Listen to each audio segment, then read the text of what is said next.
condolences. Your messages are a powerful testament to how deeply she was cherished. Not just by us, but an entire nation.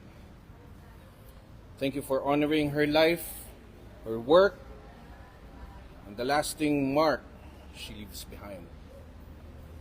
With love and heartfelt thanks from us, her children, her family, her friends. And gusto ko lang po i-share, Kuya Lar, sa lahat na nanonood, yung mga naiwan niyang alaala sa amin, mga aral, and hindi mamamatay yun. Habang buhay namin, dadalhin yun, yung mga aral na binigay niyo sa amin, nakakarating sa mga anak namin, sa mga apo namin. Ang mga aral na yun ay walang iba kundi maniwala sa Panginoon. Kumapit lang sa Kanya. Kahit anumang pagsubok dumating sa buhay. Kailangan lang natin maging matatag para sa mga mahal natin sa buhay.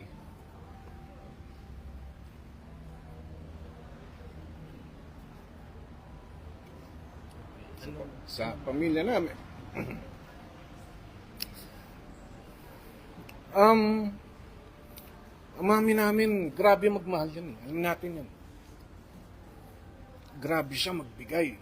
Unahin niya mga ibang tao bago ang sarili niya. Hinayaan niyang maging inspirasyon sa karamihan. Yung ginagawa niyang pagkakanta, paggagawa ng pelikula. Ginusto niya yung gawin dahil gusto niya iparating sa mga tao na ang tao rin ang nagbibigay ng lakas sa kanya.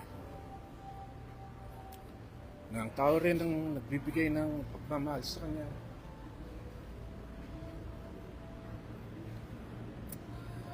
Kaya siya naging superstar. Kaya siya naging national artist. Dahil yun sa pagmamahal.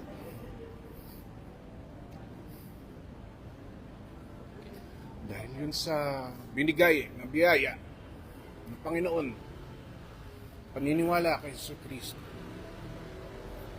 Marami kaming pinagdaanan, ngunit